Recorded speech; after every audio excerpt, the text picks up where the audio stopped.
If you go to the AMORC, the Ancient Mystical Order of the Rose and the Cross, the Rosicrucian Order Center in San Jose, Bacon is everywhere. He's a demigod in Rosicrucianism. But Bacon's influence was not confined to Rosicrucianism. He is considered by some to have been the first to formalize the mystery teachings into a system now recognized as modern Masonry. So Freemasonry up to that point had been very, very much involved with just the craft of building buildings. It had been a guild in this country, and each country had their own type of masonry or Freemasonry. There was no sense of it being a worldwide fraternity where religious belief or race did not matter. Before that, it had been very racial and very religious, but Bacon turned it into a truly international society. This international society would also come to the New World. And while Bacon's Rosicrucians would maintain a position of careful anonymity, the Order of Masonry would stretch its hands in America to the very heights of power. Nowhere is the Masonic presence more clearly seen than in the design of America's capital city, Washington, D.C.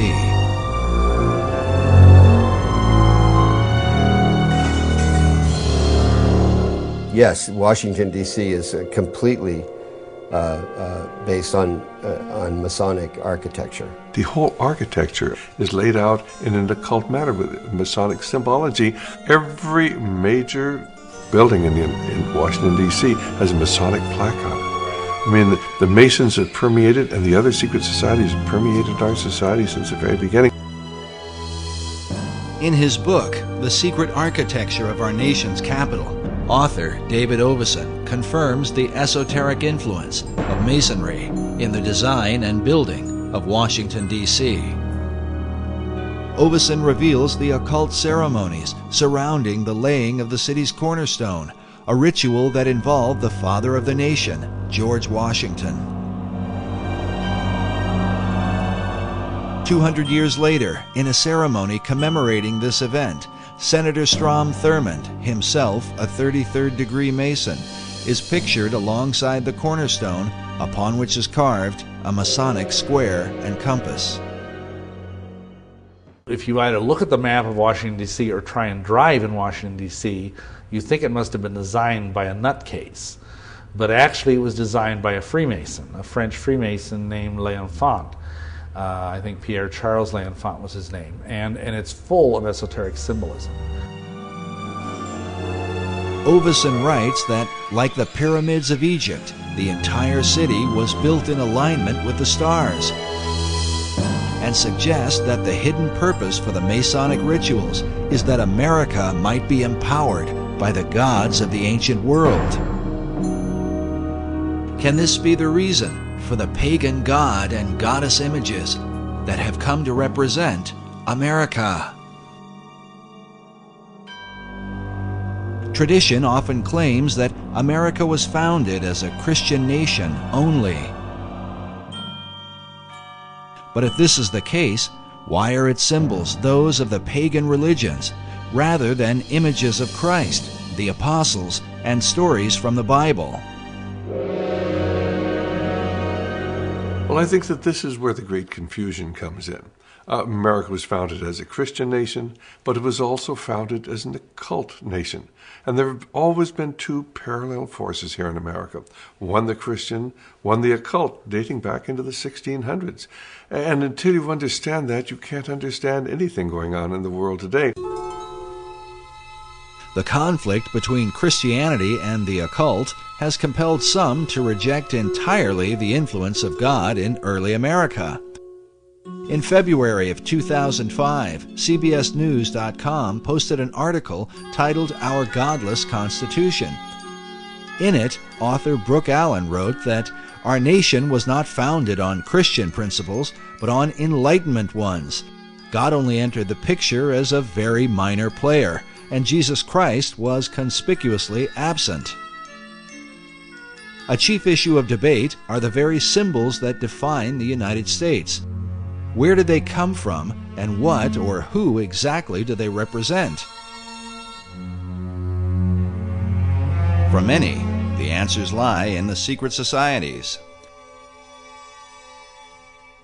I mean, you can see their influence on the back of the Great Seal of the United States, where in 1782 they put on a pyramid capped by an all-seeing eye with the slogan beneath, Novus Ordo Seclorum, the new secular order of the world. That was in 1782. It was put on the back of the Great Seal of the United States, hidden there until about 1935, when it was taken off the back of the Great Seal of the United States and put on the back of the American dollar bill, where it is today, symbolizing the influence of the secret societies on America. And you know, there are some of our Christian ministries that want to tell you that a cult symbol is a Christian symbol. It just goes to show how effectively the Christians have been misled, and they've been misled intentionally by people who've infiltrated the Christian movement and have told them, oh, this is a Christian symbol. Well, where in Christian symbology do you come up with a pyramid? Where in Christian symbology do you come up with a glorified eye light? This is all the symbology that everybody who's involved with the occult understands. The glorified or all-seeing eye is known as the Eye of Horus, one of the most important gods of the Egyptian mysteries. Other pagan icons include the Washington Monument, an obelisk normally dedicated to the Egyptian sun god. Meanwhile, the idea for the Statue of Liberty was taken from the Colossus of Rhodes, one of the 7 wonders of the ancient world, and combined with the imagery of the goddess of ancient Babylon, Queen Semiramis. But what do these esoteric elements tell us about the founding fathers of America? Who were they, and what was the light by which they saw the world and themselves in it? The majority of the people who were in the founding fathers were either deists, or else they were free thinkers, or they were Rosicrucians, or they were Masons, or they were all of the above. But the issue is not black and white. Researchers are careful to point out the God-fearing nature of early Americans. If we take the founding of America as the time when the Puritans came over, if that's the time that was taken, and the landing of the Pilgrims, you remember, and that date there, if that was taken as the founding of America, there was no question. These are solid Christians, out, and they were looking for freedom. They did not want to be persecuted by either the church in England, which was the Anglican Church, so the Puritans would have been persecuted as dissenters. Nevertheless, so if we take that date, that era, when the Puritans came over, they were coming over seeking freedom, religious freedom, and so they wanted to settle the land and build their little churches and worship the Lord as He told us to do, and in the manner in which He told us to do in the Scriptures. That's what they wanted to do. So without question, it was settled in the beginning as a Christian nation, an opportunity to come over freely. Unfortunately, you got other people who wanted to do the same thing, but they weren't necessarily Christians.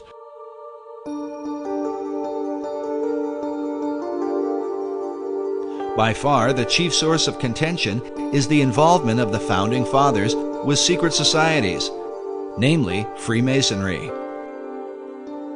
Certainly at the time when the Declaration of Independence was signed, many of these people were involved in Masonry, no question at all about it.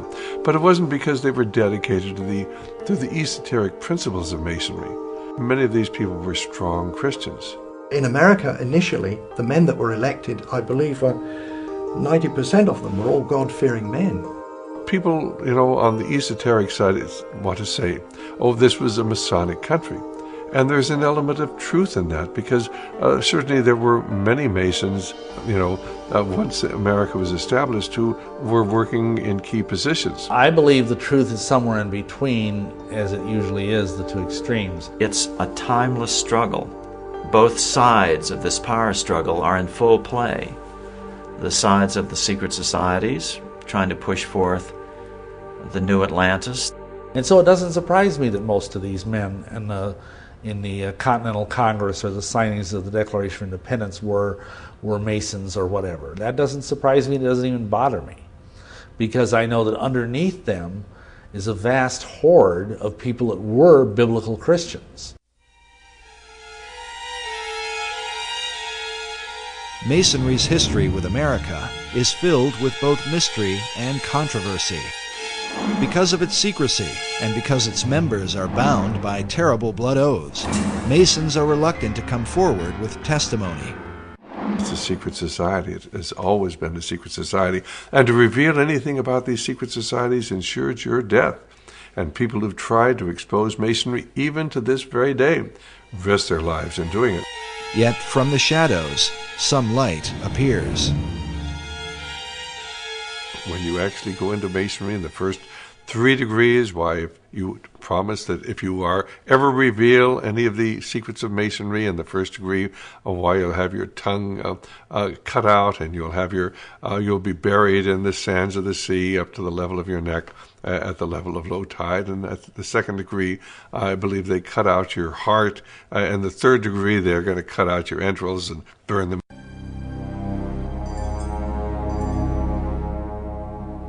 In the 19th century, a man named Captain William Morgan was murdered by a group of Masons who were bound by such blood oaths. Well, Captain William Morgan was a guy up in Batavia, New York in 1826. He was the first American to publish the first 3 degrees of Freemasonry, of the Blue Lodge. The things you had to say, the oaths you had to take. And Masons didn't like that very much. Captain Morgan had violated his oath by writing a book to let people know about the terrible oaths of this terrible society. Feeling a responsibility to the Masonic Brotherhood, 3 members of the order kidnapped Morgan to make him pay for exposing the secrets of Masonry. Hey, boy! Stop this! What is this? This is ridiculous! Stop! He was captured by a group of Masons and taken and killed. And later on, the perpetrators made deathbed confessions of it all, so it was all very well known. Of these deathbed confessions, at least one has survived, given by a man named Henry L. Valance, whose insight into Morgan's final moments provides a heart-wrenching account. While Valance was never brought to justice for the crime, his final confession revealed a conscience haunted by a lifetime of guilt. If the mark of Cain wasn't upon me, the curse of the first murderer was. The bloodstain was upon my hands and could not be washed out. Valance revealed how a council of 8 Masons had condemned William Morgan to death. Council has made a decision and decided your fate. Are you ready to pay for your betrayal? Talk to me, man. I've done what was right. And how Morgan had pleaded for his life on behalf of his wife and children. He commenced wringing his hands and talking of his wife and children, the recollections of whom in that awful hour terribly affected him. Please, my children, my wife. His wife, he had said, was young and inexperienced, and his children were but infants. You should have thought about that before you turned us in, before you wrote the book. May God have mercy on your children, because we will not have mercy on you.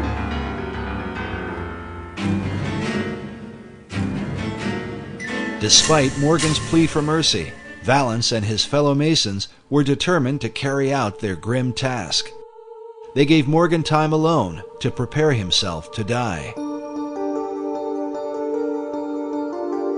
How Morgan passed that time, said Valance, he could not tell, for everything was quiet as a tomb within.